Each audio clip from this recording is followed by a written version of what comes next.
Hello and welcome to the Planet Beer TV speed dating sessions from the backstage at Rivington Farm Trip 2024. Oh yeah. Yeah, Paul, what are we doing today?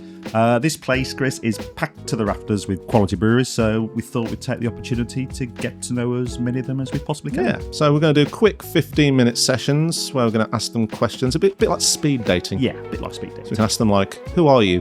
What do you do? How much money are you on? What's your relationship like with your parents? Will you marry me? That kind of thing. Maybe. I don't know. Yeah. Depends who comes in. Yeah. Anyway, there's a lot of breweries to get through, plenty of content. So today, who we got, Paul? Today's brewery is Wild Horse.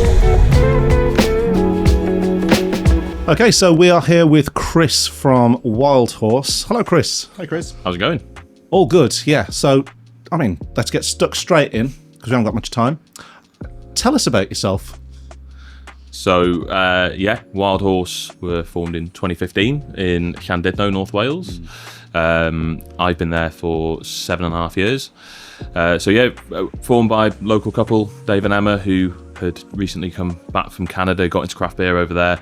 And Dave got into home brewing, did really well. And thought it was probably better than working for Orange. So went down that route. It's a path well trodden.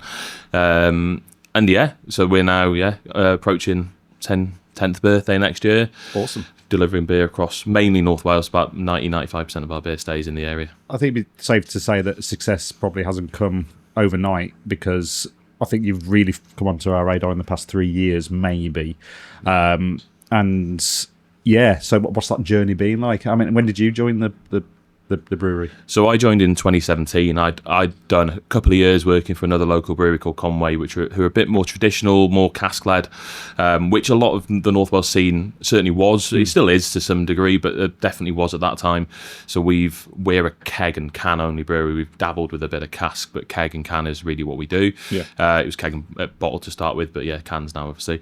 With a lot of what we do is permanent lines with our core beers. So we've got a lager called Buckskin, and then the beer that most people know us for is Nakota, which is a session IPA, 3.8%.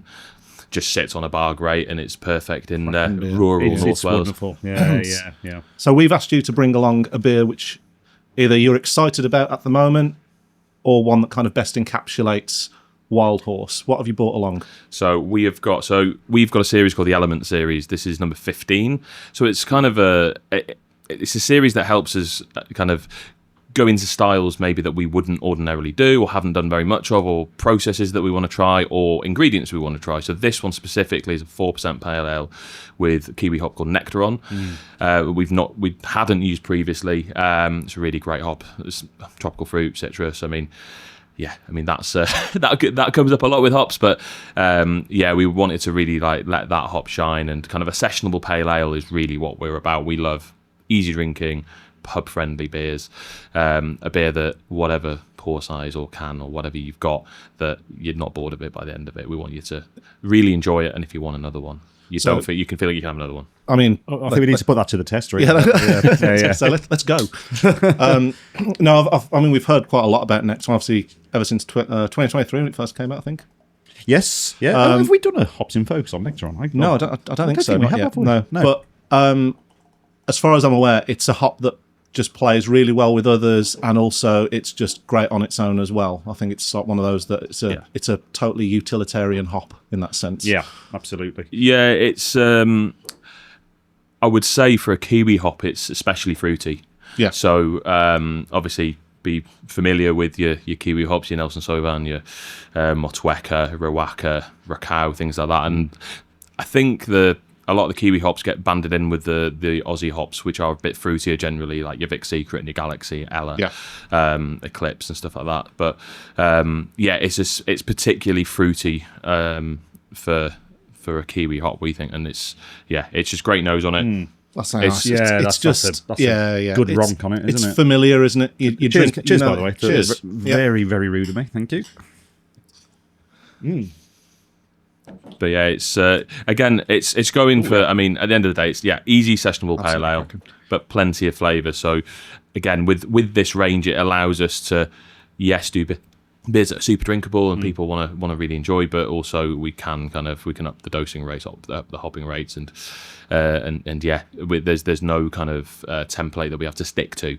No. So we can do what we want with it, and it's given us the opportunity to do that. It's great that you've got such a packed full of flavour beer at 4%. At 4%. Yeah. And also, I'm not sure if it's the Bloody Mary that you I've just gave me. scorched my palate with a Bloody Mary. But there's a nice little bit of spice to that. I'm not sure if that's Yeah, it's a characteristic of Nectaron in particular, but there's a little bit of a spicy undertone there, which is really pleasant. I think that especially when you've got dry hop beers, sometimes you get a bit of pepperiness that might be. Yeah, it's really overpowering. Yeah, not overpowering. Sorry, it's really apparent, should I say? Yeah, and I think that's it. I think especially when it's a 4% pale ale, so the kind of the malt base isn't really kind of robust. It's also very pale, as you can see, so again not so robust. So when you do dry up a beer like that, for us, we find that everything comes through quite strongly. So. What's the strongest beer you do? Because I think most of your range is aimed to be at least sessionable. Yeah. So is there any sort of big beers that you? The strongest regular beer that we do is called Nakota Shuffle, which is the kind of the older sibling, the bigger sibling of Nakota. It's a 7% IPA. Yeah. It's pretty much the same. Pretty much. It's a very similar recipe to Nakota, but just dialed up. Yeah. So it's hazy IPA. Yeah, just everything that Nakota is, but kind of times 11. So that's the strongest regular beer that we do. We've done an Imperial Stout at 10% for I think it was our 5th birthday beer. That have we had have you had a Wild Horse Impy Stout? No, I don't think so. I feel like I have. It was it was a collaboration with the Fallon Brewery, who are no longer operating, unfortunately. A fantastic brewery up near Stirling, near Ben Nevis. Oh yeah. So they were really good, and they were especially good at doing Imperial Stouts. So it was a collaboration that came about because we knew they did Imperial Stouts and were good at it, and we weren't that experienced, so they came and helped us brew that. And they weren't so experienced in brewing your hazy pales IPA, so we went up to theirs and did a hazy IPA, and that worked really well. So that was a true collaboration, which worked great, and it wasn't a marketing thing. It was. Do you mean an Instagram photo with a shovel? Yeah. The ceremonial shovel. Yeah. I've no problems with that, but it was nice to kind of do a collaboration which really did mean something and helped both breweries, and it was really good. Awesome, man. Yeah. So. Is this your first time at Farm Trip, or have you No, guys... so we're fortunate to be good mates with Rivington Brewery. So they're mates with everybody. I thought you were going to go. No. Actually, I've got some stories. Yeah. No, they're just the nicest people. They are. Like, they're amazing. Ben's brilliant. Yeah. I mean, they're all brilliant, but Ben especially. I mean, it's just the way he leads by example. He does. He's a bloody nice guy. Especially when you paddleboard with him, should I say? Yeah, we went paddleboarding this morning. So I've got a mouthful of reservoir water. Yeah, I thought about doing that, but I knew that I was going to not be in such a good state. You're a very wise man. Yeah, fed the cows instead with Mick. But they're just super welcoming people. Ben's originally from Anglesey, so he kind of made himself known to us quite early on when they were still home brewing, and in that stage when he was talking to you guys about selling at kind of markets and stuff like that, he was bringing stuff to us. So got to know him then, and we're very fortunate that we've got such good friends, and we get invited. We've been invited to everyone, so that's awesome. It's amazing. Because obviously Llandudno, I'd say really Wales is. Feel free to shoot me down on this. Kind of a bit of a dearth of craft beer. You're not. There isn't a massive selection. There's some names, isn't there? There's a few names, but I mean, it's not really it's not really as saturated in the market. How do you guys find it being in? I suppose because London is a good tourist town. Yeah. How do you kind of do you get the tourists in? Do you find it's your people are like beer travellers like we would be, just being like, well, let's go and find them out? Or yeah, I mean, it's an interesting one. There's lots of really good breweries, but in terms of modern craft breweries, there's kind of there's not loads. Yeah, there's some really cracking ones. Obviously, we've got Polly's down the road from us. Got some great ones. South Wales, you've got places like Beer Riff and Swansea who are awesome. Yes, they do some ridiculous stuff with hops, don't they? They get a lot of experimental hops. Yeah, Reese is madman. He's brilliant. He's another nice person in beer. So, but in terms of our local. Where we are in terms of selling beer, part of it is down to we've got a smaller population. The population in North Wales is under 1 million, so a lot of the lines in North Wales, like the beer lines, are tied. So we've either got pubs that are owned by your kind of regional breweries like your Marstons and JW Lees, and we can't sell into those. And then you've also got kind of soft tied places that their cellars have been Lots installed of purple by moose. Yeah, there's a lot of purple moose. I mean, cask is very strong in North Wales. So like, kind of when we started trying to break into keg only was a challenge, but it's kind of worked. Stuff tends to kind of like move across the West slower. So fashions, trends, things. And that's certainly been true of craft beer, and we've got some really good craft beer outlets, some really good breweries, but it just takes a bit longer. Like Manchester, Leeds, Birmingham, London, kind of they kind of they're at the forefront, and then it takes a bit longer just to seep across. But you do kind of embrace the inherent Welshness of where you are, because Yakidar is ever present on your descriptions of your beers, which is great. Tell us about your setup then. So obviously, as we know, your brewery exists in North Wales, but tap rooms? Yes, so we have just opened our permanent tap room in March. We before that had pop-up tap rooms, but then we expanded into that space post-COVID, and we no longer had enough space to do it, so we just had a shop.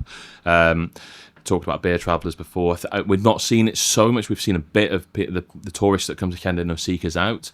Hopefully we'll see a bit more of that now as people get to know the fact that we've got a tap room. But yes, we took the unit over next door. Again, another tap room on an industrial estate.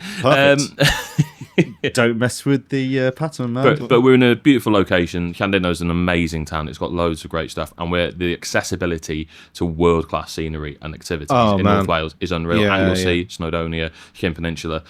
I didn't realise until I started watching some of the behind-the-scenes stuff on House of the Dragon, but they did quite a lot of filming up in North Wales. Yeah, they did it about 4 miles from my house. So really? Did you manage to get into the tap room? No. Did you manage to get any in? No, unfortunately not. Should have tried. If you could have a word with the producers, if you meet them again about the finale of the last season, please do that, because what a bag of shit that was. Oh, I liked it. Of course you would. I thought it edged quite nicely to it's going to be a good season. I'm in the minority. Don't watch Game of Thrones, so I've not seen it. Fair enough. Yeah, that's fair enough. But we've been meaning to get up to the tap room since it opened, so looking forward to that. So we'll absolutely come up and visit. If people want to buy your beer, so where do they go? Yeah, if you're not in North Wales or the Northwest, where kind of Cheshire and North Wales is mostly where our beer's available, we've got a website, which is wildhorsebrewing.co.uk. We've got an online shop. Great.